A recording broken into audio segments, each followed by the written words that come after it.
Halo para bosku dan bestiku, kembali lagi di channel Dapia Paiha. Jangan lupa di like dan di komen bosku, komentarnya gimana gimana gitu. Nah, oke, langsung saja kita akan memasuki cerita novel Menikahi Calon Kakak bab 51 sampai dengan 52. Celin masih saja terdiam tidak menanggapi apa yang Haidar katakan. Sekuat tenaga dia menahan isak tangisnya agar tidak tertumpahkan di depan Haidar. Namun apalah dayanya, air mata itu tidak dapat ia ajak kerjasama. Tanpa sadar, air mata itu malah keluar dari sudut matanya. Celin berusaha mengusap air matanya dengan tangannya sendiri. Dia masih dengan berani menatap Haidar, meskipun wajahnya sudah dipenuhi air mata. Haidar yang sadar akan kesalahannya karena membentak Celin pun dengan segera menangkup tubuh Celin dan memeluknya. Maafkan aku, bukan seperti itu maksudku," kata Haidar yang kini telah mendekap tubuh mungil milik Celin. Dia nampak menyesali perbuatannya karena kembali membentak Celin. Sementara Celin masih saja terdiam tanpa suara di pelukan Haidar. Air matanya masih terus mengalir tanpa bisa dia kendalikan. "Maaf," kata Haidar lagi sambil mengusap-ngusap punggung milik Celin. Saat tidak mendapati respon dari Celin, Haidar dengan segera mendorong tubuh Celin ke depan secara perlahan. Dilihatnya wajah Celin yang bersimbah air mata. Hatinya merasa teriris ketika melihat istrinya dalam keadaan seperti itu. "Maafkan aku," kata Haidar sambil menundukkan kepalanya agar bisa bertemu dengan sorot mata milik Celin. Haidar mencoba mengusap air mata milik Celin dengan tangannya, sementara Celin hanya diam tanpa suara, membiarkan Haidar melakukannya. Haidar kembali mendekap tubuh Celin ke dalam pelukannya, diusap-usapnya dengan lembut pucuk kepala milik Celin.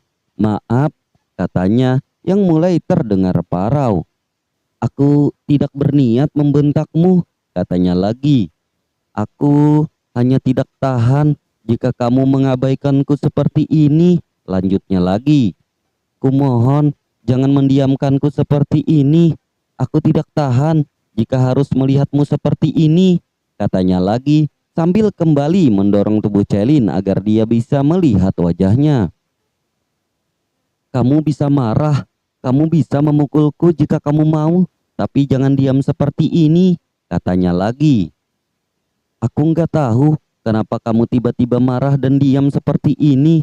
Katakan, di mana kesalahanku?" kata Haidar lagi dengan sorot mata yang mulai meredup. Jujur saja, ini adalah kali pertama Haidar terlihat begitu merendahkan harga dirinya di depan seseorang. "Mari kita bicara baik-baik," kata Haidar lagi. Haidar kemudian menggandeng Celin untuk duduk di sofa kamar tersebut. "Sebenarnya apa yang membuatmu marah?" tanya Haidar yang kini tengah berjongkok di lantai dengan tangan menggenggam tangan milik Celin. Haidar enggan membahas kejadian waktu di bandara, kejadian di mana dia tiba-tiba melepaskan genggamannya pada Celin saat Karina membicarakan soal Pika. Menurutnya, jika alasan kemarahan Celin karena hal tersebut berarti Celin yang terlalu kekanak-kanakan. Dia berpikir harusnya Celin juga tahu, walau bagaimanapun Pika dulu pernah ada di hatinya.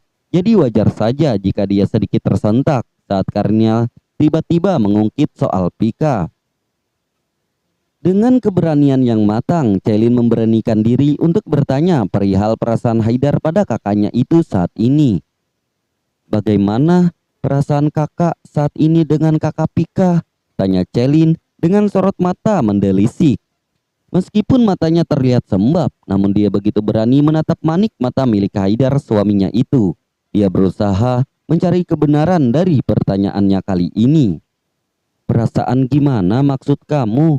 tanya Haidar yang kurang paham inti dari pertanyaan Celin. "Apa kakak masih mencintai Kak Pika?" tanya Celin langsung kepada intinya yang seketika mampu mengejutkan Haidar. Celin masih dengan berani menatap manik mata milik Haidar, sementara Haidar nampak sedikit gelagapan menjawab pertanyaan Celin.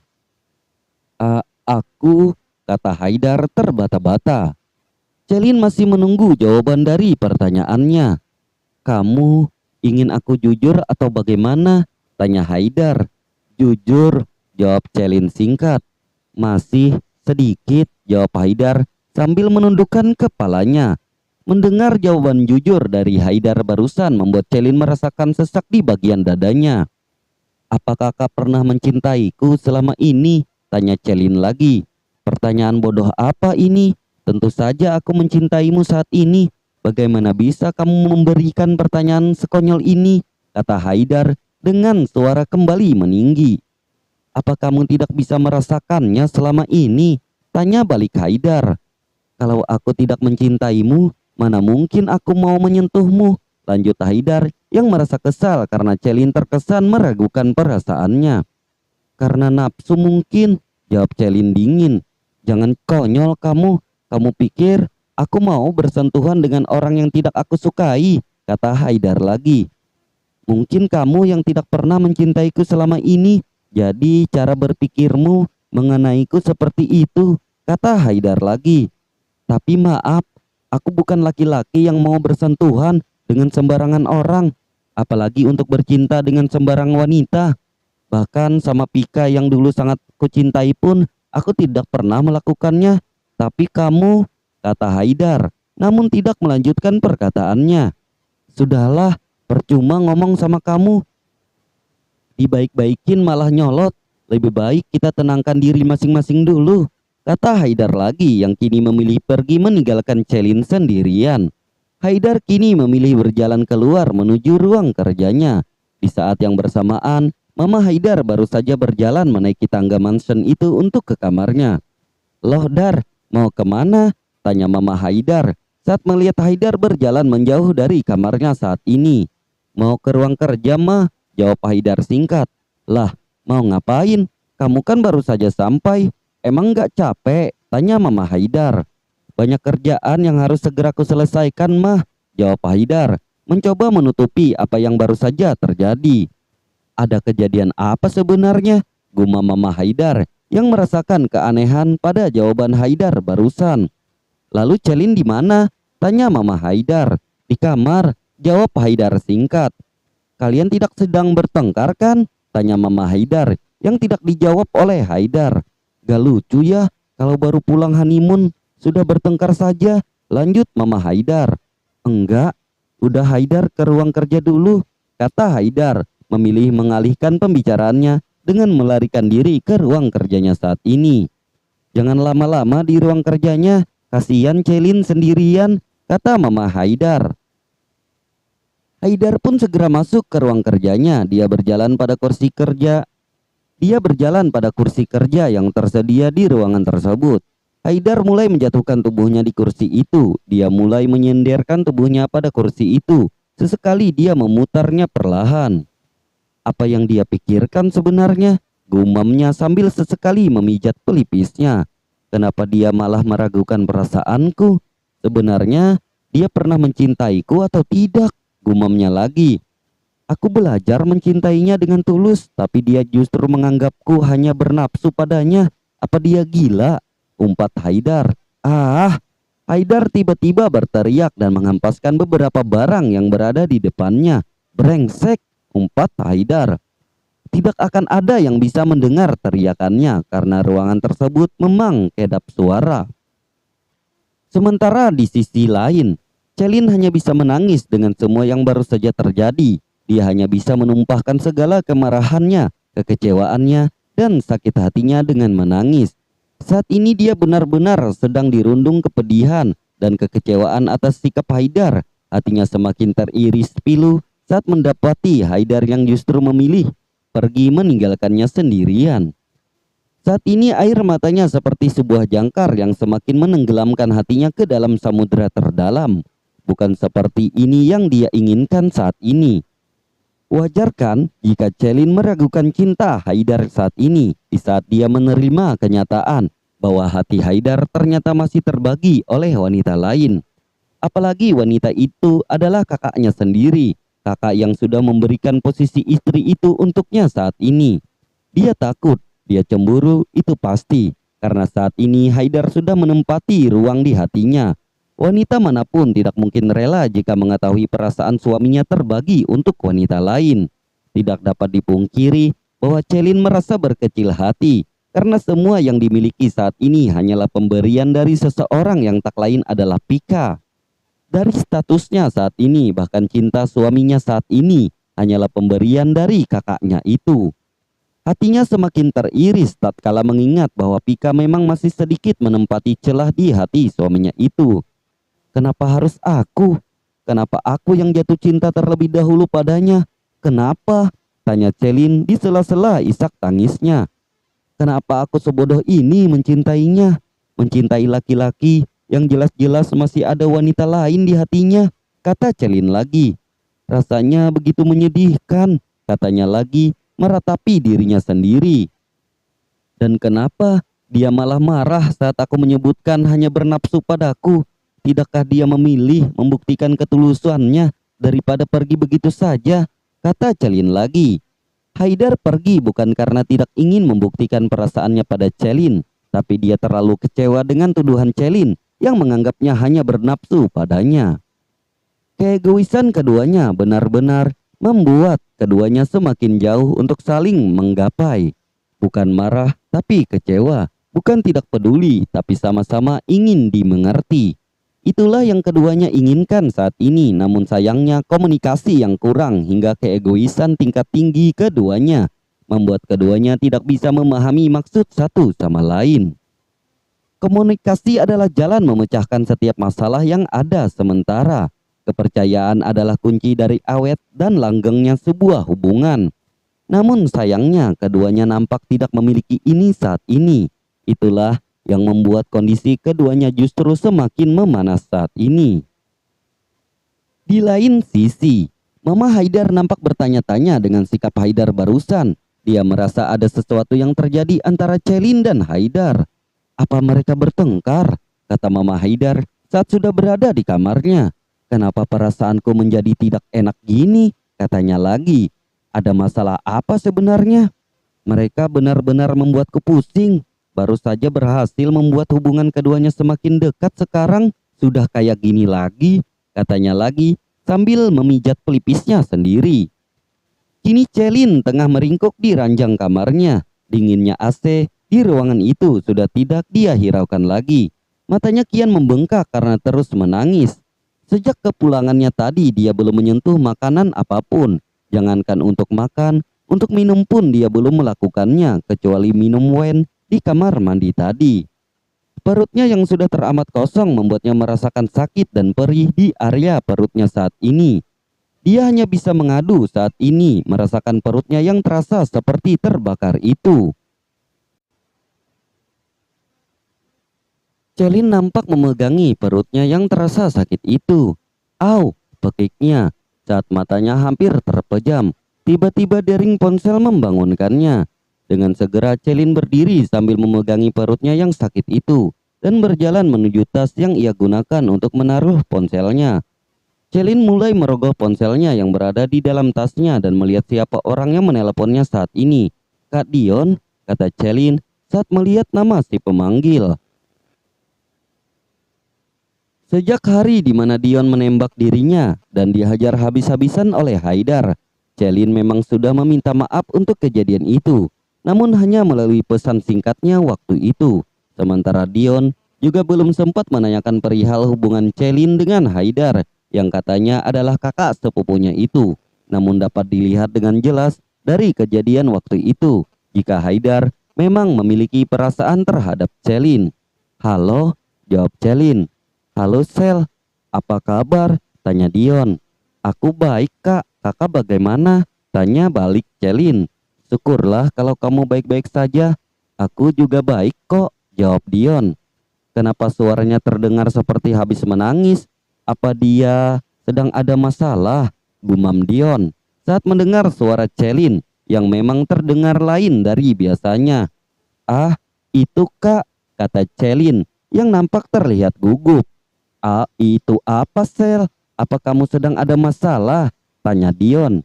Aku nggak apa-apa kok kak, jawab Celin. Itu untuk kejadian waktu itu aku mewakili Kak Haidar meminta maaf pada kakak ya. kata Celin. Sudahlah, sudah lewat ini. Aku tidak mempermasalahkannya lagi, jawab Dion. Oh iya Sel, by the way, lo masuk kampus kapan? Tanya Dion. Mungkin besok kak, jawab Celin. Oh gitu ya. Memang tugas magang kamu sudah selesai? Tanya Dion. Sudah kak, masa magang aku kan cuma 6 bulan dan ini sudah 6 bulan, jawab Celin. Oh iya, ya udah kalau gitu Sel, kamu istirahat Gi. Aku mau nganterin nyokap dulu, kata Dion. Ah iya kak, jawab Celin sebelum Dion memutuskan sambungan teleponnya. Celin kembali berjalan menuju tempat tidur karena merasakan perutnya yang begitu sakit itu. Sementara di ruang kerjanya saat ini, Haidar tengah berperang hebat dengan perasaannya sendiri. Di sisi lain, dia ingin selalu berada di dekat Celin, tapi di sisi lain juga dia begitu kesal dengan sikap Celin yang menurutnya terlalu kekanak-kanakan itu. Celin pun akhirnya tertidur dengan perut yang masih begitu sakit. Pagi harinya, dia mulai membuka matanya dan mencari sosok orang yang sebelumnya selalu menemani dia tidur.